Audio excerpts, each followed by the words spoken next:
Ya, di Mari sendiri itu lebih cenderung suka sama bahan itu yang spekter banget atau yang biasa-biasa saja?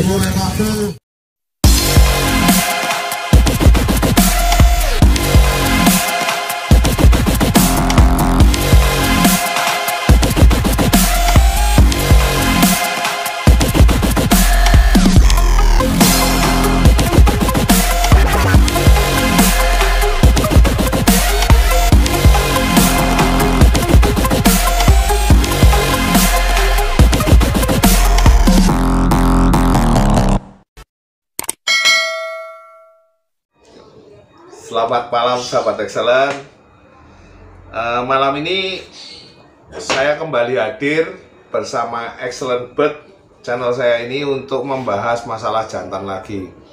Karena kemarin sempat beberapa hari pertanyaan yang muncul kok itu saja, kok kayaknya begitu pentingnya masalah ini, dan saya mohon selama video ini berjalan teman-teman jangan di skip, karena mungkin di sini banyak banget teknik yang berpengaruh untuk kelangsungan untuk membuat bahan jantan ini jadi berlanjut ke gacor, bisa sampai ngunci.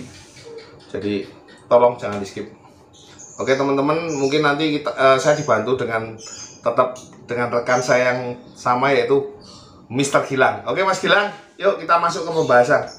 Om, ini kan banyak pertanyaan. Kapan waktu yang tepat untuk pengawinan burung Om? Untuk burung yang udah gacor atau gimana Om? Oh gitu. Jadi ya itu beberapa kali saya di WA, di vlog juga ditanyain, terus mereka rata-rata kesulitan di masalah penjodohan. Kok tiba-tiba setelah dijodohkan burung itu hilang gacornya. Ada yang kapan sih Om yang sebenarnya waktu yang tepat untuk dijodohkan. Jadi kalau pengen aman teman-teman, burung jantan itu kalau pengen aman itu jodohin sesudah dobelnya kuat, itu paling aman. Maksudnya untuk kemungkinan lepas gacor itu susah. Terus tanya lagi, Om kalau baru gacor kering bisa nggak dijodohin? Bisa, asal telaten.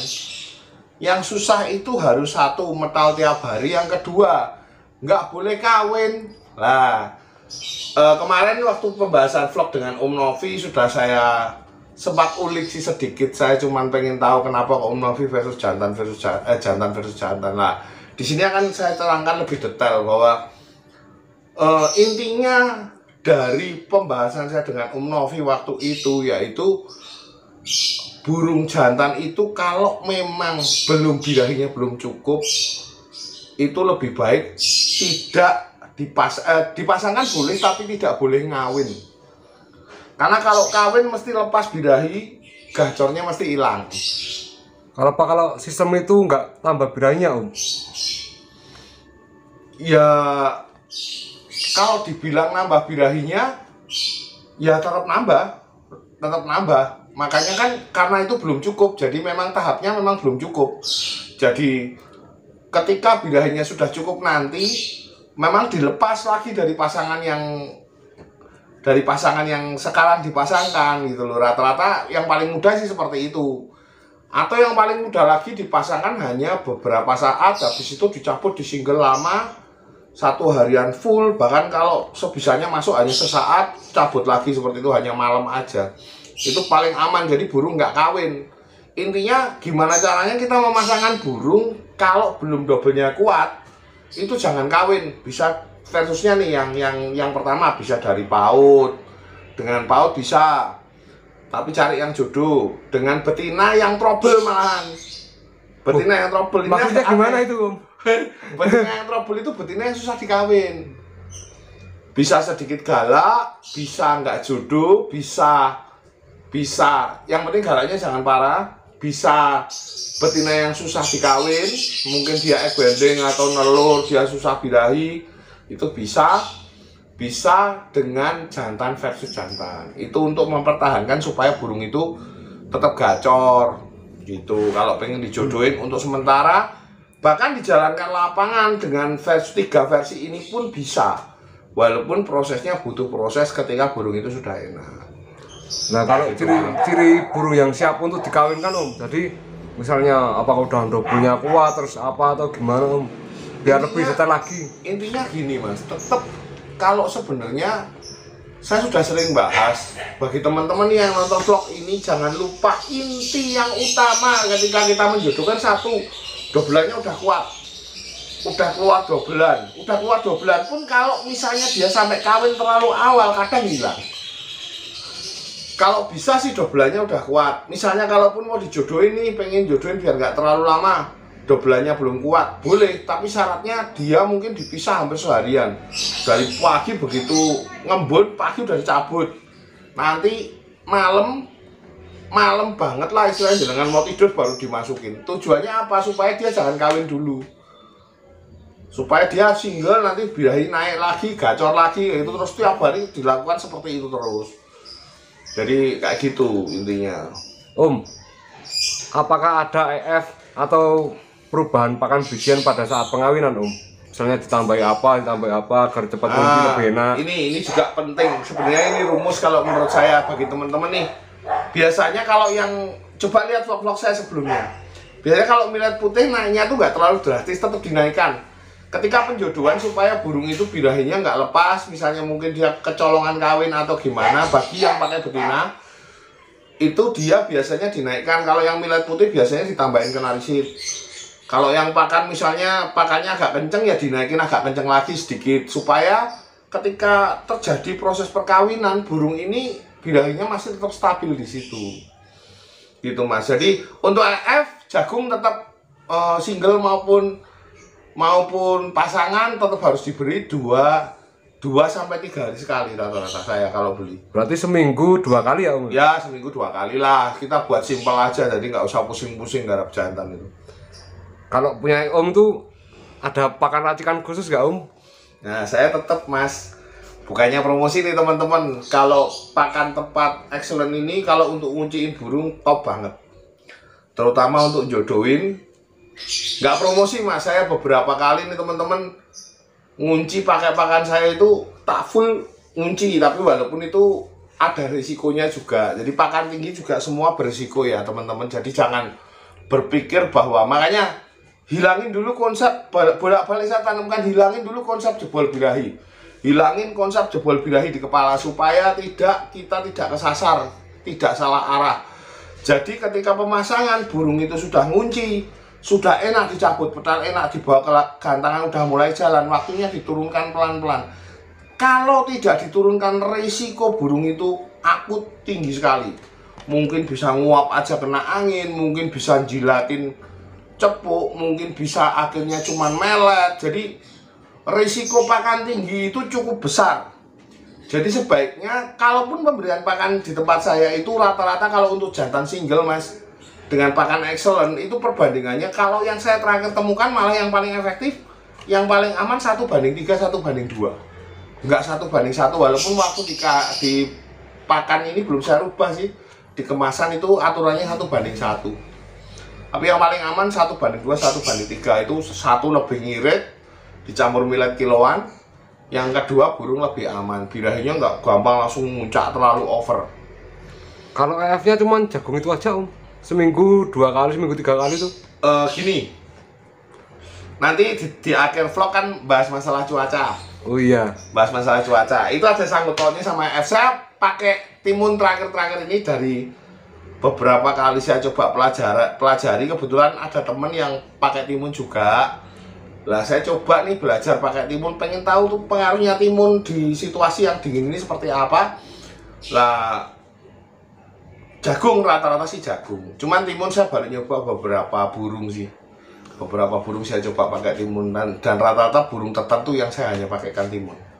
Om, kalau misalnya kan kita itu burungnya udah diternak ya Om, udah dikawinkan hitungannya. Itu kan apakah ada penataan untuk tempat burungnya itu, ataukah disendirikan, atau boleh lihat koloni lain, atau boleh lihat jantan-jantan yang lain atau betina-betina yang lain? Saran yang tepat untuk penempatan? Iya, penempatan pengawinannya itu. Gini Mas Gilang. Jadi sebenarnya burung jantan itu coba prinsipnya dipahami dulu. burung jantan itu kalau lihat burung susah bunyi. Prinsipnya itu. Kenapa kok burung jantan harus disingle? Kenapa kok burung jantan nggak bisa lihat-lihat? Kalau burung betina mungkin jarak 1 meter jenengan diamkan dalam waktu sampai 1-2 bulan dia bisa gacor di situ. Tapi kalau burung jantan susah banget untuk gacor di situ. Bunyi-bunyi tetap, tapi susah banget. Intinya apa? Burung jantan itu untuk lihat burung itu susah sekali untuk bunyi. Makanya dia butuh fase di mana harus disekat atau harus disendirikan satu ruangan sendiri. Itu tiap untuk penggacoran dia dilakukan seperti itu. Sama aja ketika di sangkar kotak. Kenapa kok dia harus dicabut seharian? Kenapa kok dia harus dibok? Sangkar box itu satu ruangan sendiri atau mungkin ditumpuk. Apalagi untuk penjodohan awal, biasanya rata-rata burung jantan itu tidak boleh melihat burung. Bahkan mungkin untuk dengar burung terlalu dekat, pasangan risiko betina yang cukup gampang tinggi birahinya nanti galak ya, galak dan akhirnya berkelahinya kalau nggak parah itu nggak masalah dan itu bagus untuk si jantan. Tapi kalau parah, resikonya jantannya ngedrop juga bisa. Ada yang jantan mungkin birahinya udah saking tingginya dikejar-kejar malah jadi enak bisa, tapi kalau sampai mati apa terluka kan jadi masalah. Ada tuh yang tanya sama saya gini, Mas Gilang, Om, punya saya itu burung jantan dikejar-kejar sama betina, malah saya cabut, habis itu jadi enak. Ya bener, mungkin itu pas birahinya lagi posisi burung jantan itu memang tipikal birahinya tinggi. Jadi ketika dia dikejar-kejar malah agak drop sedikit dia jadi gacor. Itu ada yang dikejar-kejar langsung drop total juga ada. Jadi kita melihat burung itu satu persatu kita harus peka untuk garap jantan itu nggak semua karakter sama gitu loh. Terus gini Om, kan sempet dulu itu ada yang sampai jodohkan bahan konslet sampai 40 betina, ada yang sampai 25 betina. Itu kebetulan orang Jogja saya itu apa ngomong-ngomong itu. Terus jodoh yang tepat itu gimana Om, yang untuk bahan gacor atau yang sudah waktunya dikawin, jodoh yang tepat gimana, ada yang tidak tepat gimana? Adakah penjelasannya biar lebih enak, biar lebih rinci itu? Jadi gini, kalau menurut saya sih simpel aja sebenarnya. Jodoh yang tepat itu tidak harus terlalu akur, tidak harus soulmate banget. Kadang malah terlalu nyaman dicabut malah burungnya suka tidur. Jadi ada galak-galaknya dikit, tapi akur. Kadang galak, kadang akur. Itu menurut saya lebih aman kalau menurut saya. Untuk burung jadi tidak terlalu nyaman. Kadang kan orang senengnya yang akur banget. Ketika dicabut malah burungnya ngelembek, nggak ada emosinya gitu. Nyemi ya Om ya? Nggak ada emosinya, jadi kurang emosi. Padahal untuk burung jantan itu yang notabene bukan main semi, dia harus ada emosinya, harus berimbang dengan birahinya. Tapi kalau nggak ada emosinya sama sekali yang tinggi birahi, akhirnya burung jadi meremelek, jadi semi. Tapi coba ada emosinya sedikit, otomatis burung itu akan jadi melek. Nanti ada hubungannya juga sama timun sama ini tadi masalah cuaca. Makanya kalau bisa burung yang tepat itu ketika dijodohkan terus dia dicabut, burung jantannya jadi lebih enak. Notabene gampangnya ginilah, tetap gacor. Ada perubahannya ya, misalnya ya, doublenya sehari kemarin cuma 5 kali, sekarang jadi 10 kali atau gimana? minimal tetap. Oh minimal tetap. Tapi bukan berarti dia menurun dalam arti hilang gacornya. Kalau misalnya dijodohkan hilang, ya mending dicabut, disinggel lagi, ganti. Biasanya kan di tempat saya itu ada fase penempelan. Dari penempelan itu untuk kemungkinan melesetnya ada, tapi minim sekali. Kalau ditempel dia dipisah, ditempel dipisah dia tetap gacor, bahkan di sebelah dia tetap bunyi. Biasanya itu jodoh yang tepat. Kalau saya caranya seperti itu. Om, gini nih Om, sekarang kan udah mulai peralihan cuaca nih Om. Kadang seharian hujan, kadang enggak. Lah itu perawatan yang bagus, maksudnya kan kita bikin dari nol ya Om ya. Burung udah mulai enak, misalnya kita jemurnya udah 2 jam, burung enak tiap hari seperti itu. Apakah ada rawatan tambahan Om biar burung itu tetap enak dan nggak lepas gacornya itu Om?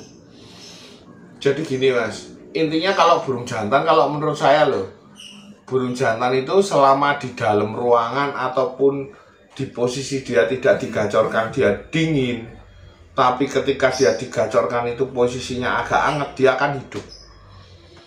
Tapi kalau dia posisi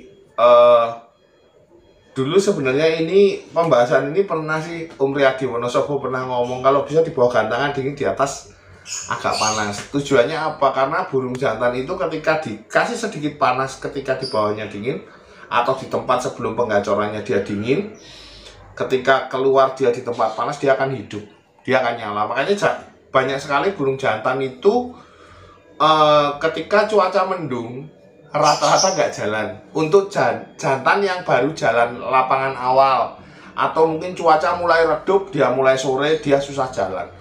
Sebenarnya kuncinya malah kita coba ngerendahin burung itu di bawah birahinya supaya dia terbiasa. Misalnya dengan cuaca dingin ini malah kadang saya rubah mas untuk burung-burung yang ketika kena dingin dia malah drop, tak dropin sekalian. Itu kebetulan dari hasil sharing sama temen, malah tak kasih timun. Karena kadang burung drop itu emosinya suka keluar, saya kasih timun, saya mandikan, malahan saya mandi semprot. Memang agak unik sih caranya supaya dia drop sekalian. Jadi nanti ketika dia di posisi kena panas sedikit, kemarin saya sharing-sharing sama teman-teman, oh logikanya seperti itu kalau menurut saya sih. Ketika dia kena panas sedikit nih, burung itu nyala, langsung hidup, birahinya langsung naik dalam sesaat. Karena burung kebiasaan dingin, begitu kena panas sedikit aja dia akan lebih cepat. Makanya dulu konsep orang bahwa kenapa sih burung-burung di tempat dingin itu gampang jalan, gampang enak, kok gampang konslet kayak gitu. Padahal dulu itu karena ya sebenarnya konsepnya seperti itu. Burung dingin malam, dia kena cuaca di Wonosobo, di Bandung itu dingin banget. Ketika kena panas sedikit aja matahari pagi keluar, langsung on, langsung nyala. Itu karena ketika cuaca seperti ini, saya kadang ini lagi mencoba sih beberapa perlakuan burung untuk burung itu malah saya rendahkan. Tujuannya supaya ketika dia kena panas sedikit aja dengan kondisi sekarang dia tidak tidur. Kadang karena biasa panas tinggi terus di panas rendah dia gampang tidur, malahan kayak drop itu loh mas, kayak burung drop.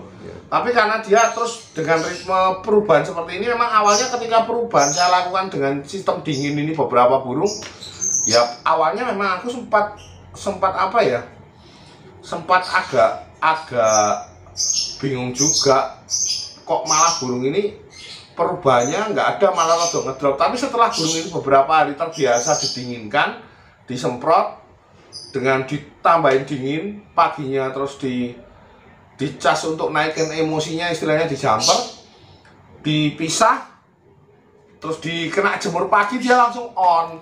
Jadi intinya kalau bisa untuk gacorin lebih panas daripada posisi disimpan kayak gitu mas Gilang.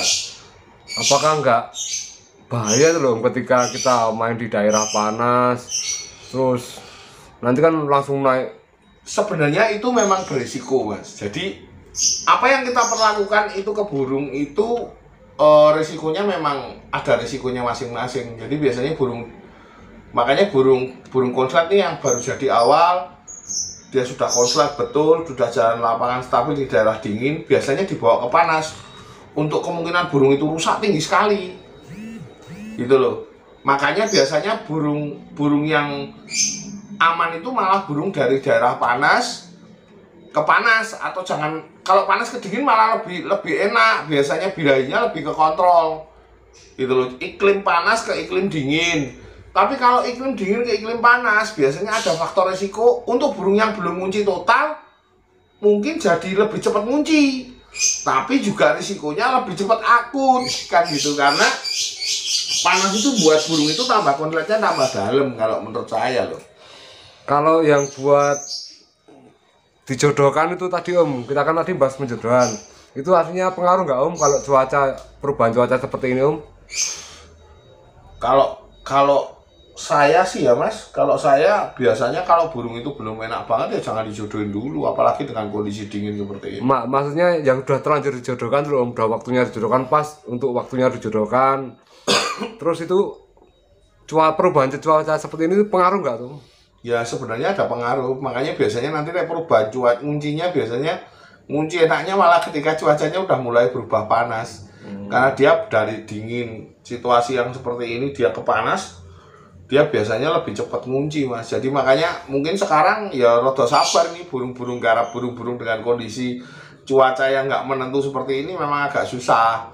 Tapi ya karena kita memang sudah harus telaten ya mau nggak mau kita jalani. Memang agak ribet sih, begitu ada panas dikit keluarin lagi, nanti kadang masukin lagi, agak ribet sih. Mungkin naikannya yang di kandang ternak atau pas proses dikandangkan pakai pakan atau gimana Om? Lebih enak biasanya gini Mas, antara burung yang di tempat dingin sama tempat panas itu kadar pakannya aja beda kalau menurut saya loh. Jadi teman-teman nih, untuk masukan buat teman-teman nih, burung di tempat panas itu biasanya pakannya nggak terlalu tinggi sih menurut saya. Kalau burung di tempat dingin biasanya rata-rata pakannya lebih tinggi, walaupun ada sih beberapa teman yang area dingin kayak Bandung, kayak mungkin di tempat-tempat Wonosobo pakainya millet putih polos juga ada. Tapi biasanya itu kalau begitu dia dikasih pakan tinggi naiknya langsung up, karena dia burung labet itu pembiasaan dari dini sebenarnya. Itu berpengaruh untuk lonjakan birahinya dia, apalagi untuk karakter-karakter yang di millet putih aja birahinya sudah cukup tinggi, kadang di pakan tinggi malah tidur. Nah itu Om, kalau misalnya di pakan tinggi udah nyemi agak mau tidur itu sebaiknya diapakan Om? Kalau saya tak mandikan. Tetap mandikan malam. Mandi semprot ya. Mandi semprot malah didropin Mas. Jadi gini, ini untuk teman-teman nih burung yang gampang tidur itu, kalau saya main semprot, tetap main semprot malahan. Biasanya tak mandikan malam. Sampai basah itu Om? Basah kalau kan di beberapa vlog Om kan dan beberapa narasumber kan ada yang cuman untuk dipancing untuk mandi aja kan Om. Ya itu kan kalau dia masih dalam kondisi kuat birahinya. Tapi kalau misalnya birahinya sudah terlalu tinggi, juga untuk nyetabilin birahinya saya tetap pakai mandi Mas. Tetap pakai mandi. Sebenarnya yang ideal itu tetap kita jaga birahinya supaya burung itu, karena konsep jebol birahi itu yang buat kacau kita kadang-kadang. Jadi kita berpikirnya nggak sampai ke situ. Jadi kalau bagusnya sih tetap kita jaga birahinya, walaupun itu jantan, walaupun itu betina. Tapi kalau dia birahinya udah birahi bunyi, bukan birahi ngawin aja, atau mungkin birahi sampai ke tidur, itu sudah terlalu tinggi lagi malahan. Sampai ke dia ngeriwek, nyardot, itu malah kalau saya tak mandikan. Ada nggak Om nih saran-saran buat kita ini untuk pencetak, bukan pencetak ya?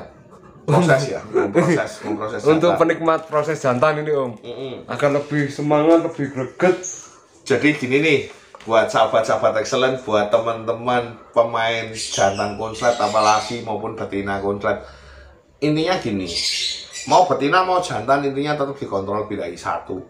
Yang kedua, tetap butuh kesabaran, ketelatenan untuk mencari di mana burung ini karakternya maunya seperti apa, kadar birahinya seperti apa, dia harus diperlakukan seperti apa. Itu sesuatu yang sangat penting untuk diketahui. Memang untuk bagi teman-teman yang mungkin pengalamannya jam terbangnya belum ada, ya memang butuh trial and error, butuh percobaan, butuh mencoba, butuh mencari. Bahkan orang-orang yang sudah punya jam terbang, istilahnya beberapa orang-orang yang notabene sudah senior pun mereka masih mencari-cari sekian persen, karena tidak semua burung ternyata di tempat satu dengan aku berbanding-banding, sering sharing dengan para senior, para orang-orang yang udah notabene udah lebih lama dengan saya. Caranya nggarap mereka seperti ini, saya coba mencari logikanya. Jadi bukan berarti saya merasa sok pinter, mohon maaf teman-teman, saya tidak berniat menggurui. Di sini saya hanya berbagi apa yang saya tahu dan apa yang saya sharingkan teman-teman dan saya alami.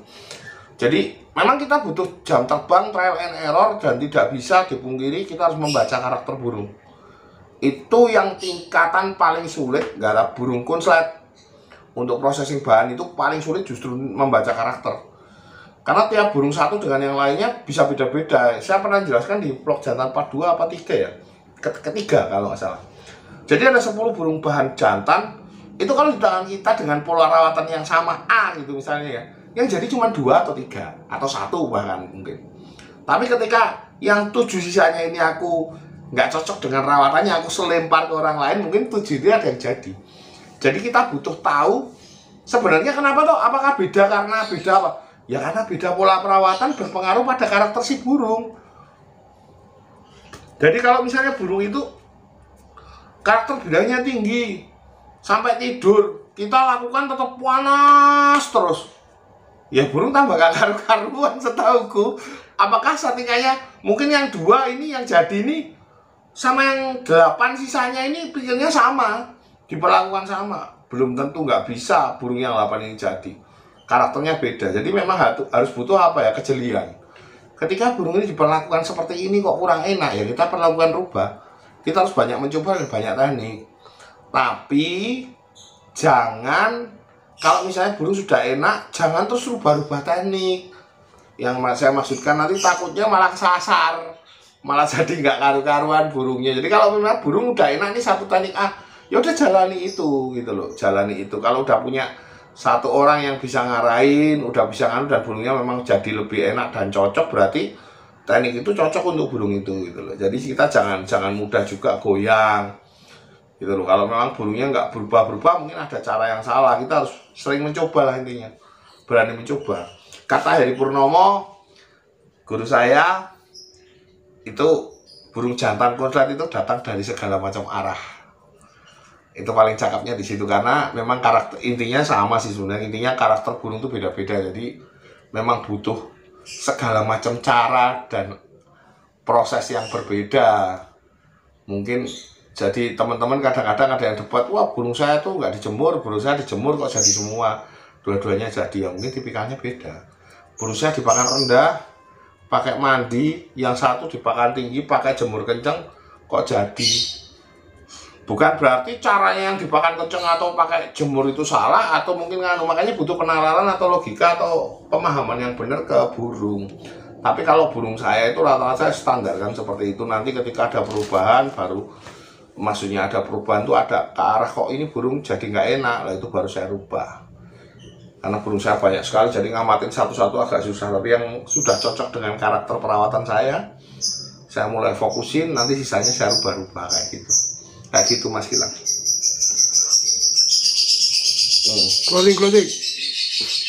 Closing. Oke deh. Segitu dulu. Ini Gilang udah kode closing katanya closing. Oke, mungkin kita daripada terlalu panjang nanti teman-teman malah bingung. Segitu dulu teman-teman sahabat excellent. Kita nggak pakai anu sih, nggak pakai, kita ini wawancara seperti ini nggak pakai trik-trik segala macam, kita harus di setting segala macam, enggak. Jadi apa adanya. Loh, pakainya catatan. Jadi kita apa adanya teman-teman, kita jujur apa adanya, kita nggak buat-buat. Dan satu hal, teman-teman, saya tidak bermaksud menggurui, tidak merasa sok pinter atau sok jago. Di luar sana banyak sekali master-master atau susu, saya mohon maaf. Mungkin ini hanya digunakan bagi teman-teman yang pengen belajar, bagi teman-teman yang udah pandai, udah cerdas, udah biasa dan lebih pengalaman dari saya mohon maaf sekali.